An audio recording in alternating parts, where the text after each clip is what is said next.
sounded a little bit like a eulogy. I'm glad I'm still alive.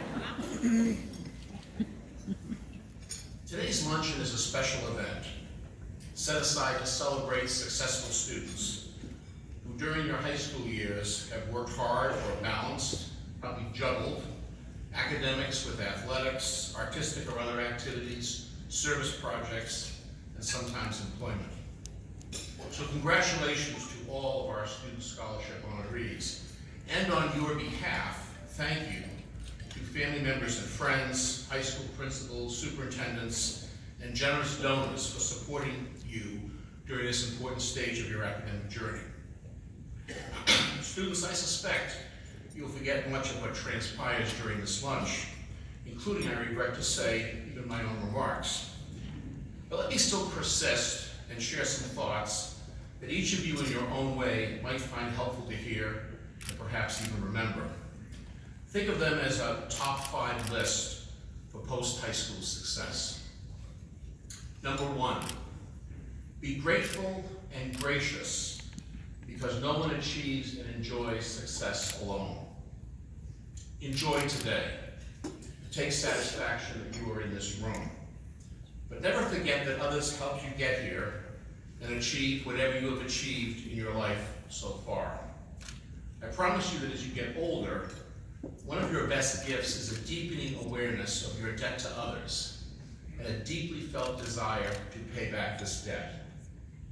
Transitions in our lives, like yours now, are peak times for reflection and gratitude.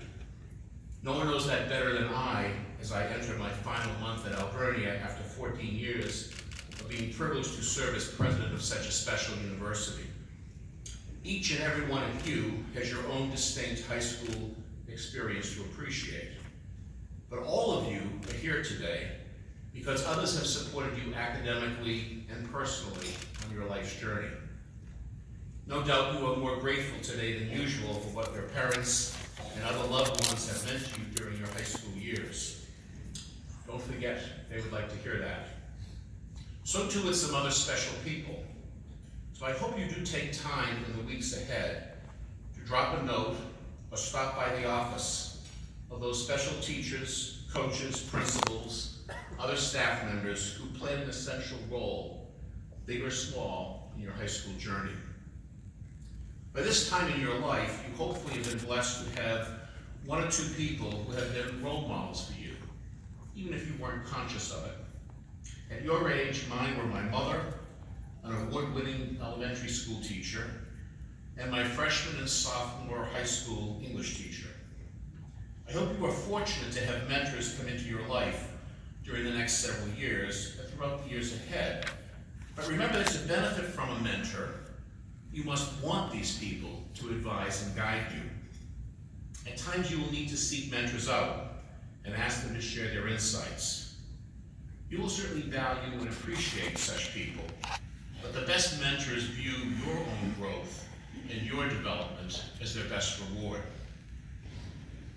As you also hopefully already know, being grateful is its own reward. It brings out our best self. Expressing your gratitude will remind you to be humble, and being humble will become more and more important as you become more and more successful. All of us have been around sore losers. There are few things worse than dealing with people who make excuses or blame others when they fail or mess up. But sore winners may be even worse. Heaven save us from those who brag or become self-important, or forget those who have helped them along the way, or fail to be grateful for their talents and the other advantages that they may have. So always be gracious as well as grateful when you succeed. Number 2, also be generous and begin to pay it forward. Our debt to others for their advice, guidance, and assistance is the best kind of debt. Unlike the loans you will surely take out to help pay for college or buy a car or eventually a house, you don't have to pay this debt back, at least not in the usual way. Actually, you are expected to pay it forward. The superintendents and principals in the room and your teachers will certainly appreciate a word of thanks, but what they they want most is to see each and every one of you flourish in your own special way. So too the generous donors to the Community Foundation's scholarship programs who are here with you at lunch today. My greatest delight as a president for almost 20 years is to hear the stories of our students, especially their hopes and dreams. But a close second is hearing from donors about what has motivated them to fund scholarships. Their stories are like your own stories, students, unique, but they always include a passionate belief in the transforming power of education and the confidence that women and men of character are our best hope for the future. So I hope you have time before you say goodbye to the donors today to ask your scholarship donors why they have chosen to support you and many others. Trust me, their stories will inspire you now, but I hope even more in the future when you are able to do the same for others. But the good news is that you can begin to pay it forward right now and in the next few years, long before you are professionally successful. You already know how this is done.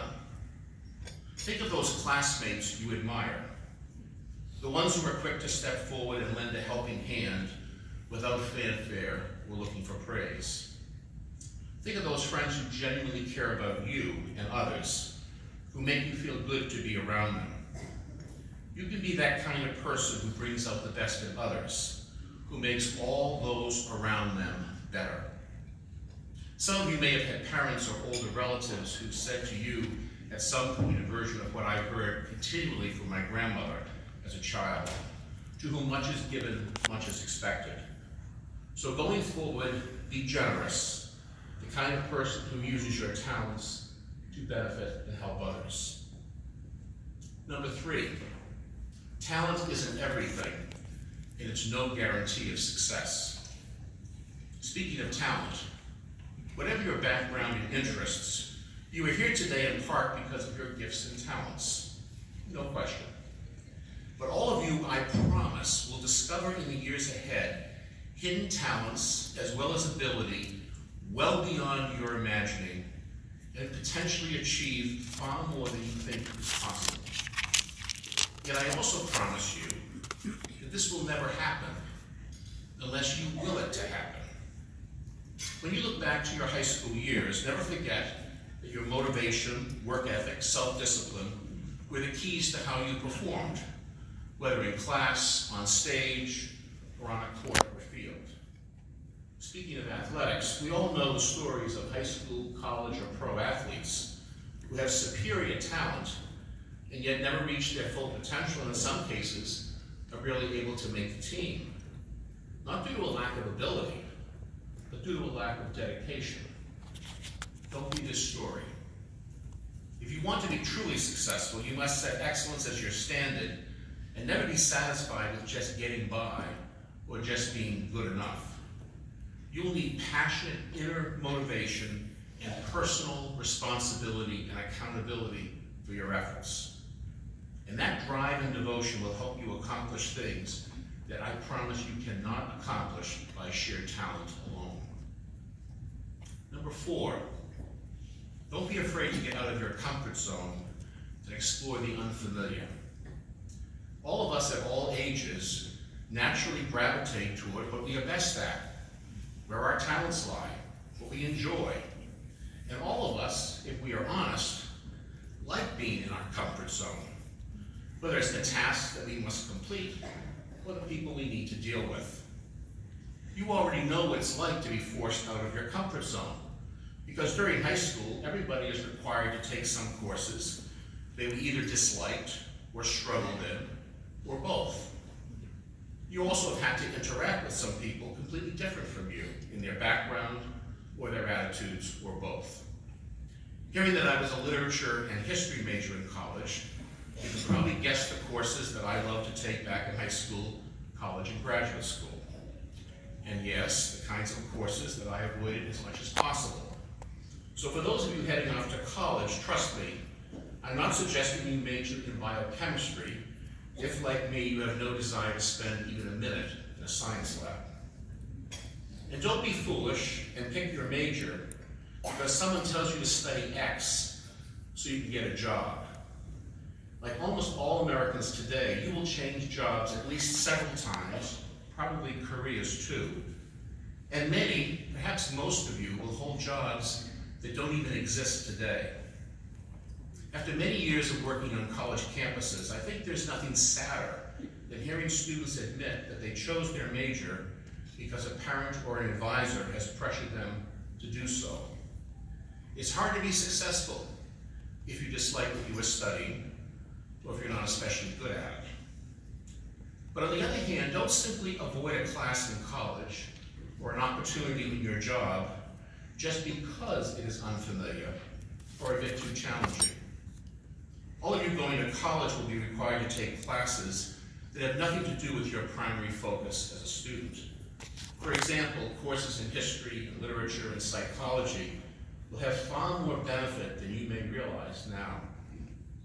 You will gain skills that employers say are far more important than what you major in. In addition, exploring topics and issues unfamiliar to you will help you broaden yourself and become a lifelong learner. One former college president said it so well: you want the inside of your head to be a reasonably interesting place to spend the rest of your life. And if you are open to and on the alert for unexpected opportunities and new experiences, you may find some surprising results. Consider some of the circumstances that shaped your high school years: discovering an inspirational teacher, getting assigned to a great study partner, deciding to try theater or play a sport, or run for elected student office. The story from my son's freshman year in college is a good example of this. Completely clueless about his choice of major, and closed out of the class he wanted in African history, he found himself instead, unhappily, being forced instead to learn the history of Brazil, and loving the class and the professor. 4 years later, he graduated with a double major in history and Spanish, a concentration in Latin American studies, having taken 6 classes with that same faculty member, and also happily having circled back to study African history. We know luck works both ways, but there is truth in the cliche that by being alert to possibilities, we sometimes make our own luck. The same goes for experiences like studying in another country, or taking an internship with an organization you know little about, or becoming friends with someone who has a background or religious beliefs completely different from your own. You will learn more if you explore more. You will at times find yourself feeling even more strongly about some of your attitudes and opinions, but you will also find yourself thinking differently sometimes about some things. None of this will happen unless at times you leave your comfort zone. Number 5, don't be afraid to change the world one step at a time. As you scroll through your Twitter timelines and Apple News feeds, you get a glimpse of the hatred and suffering in our country and in our world.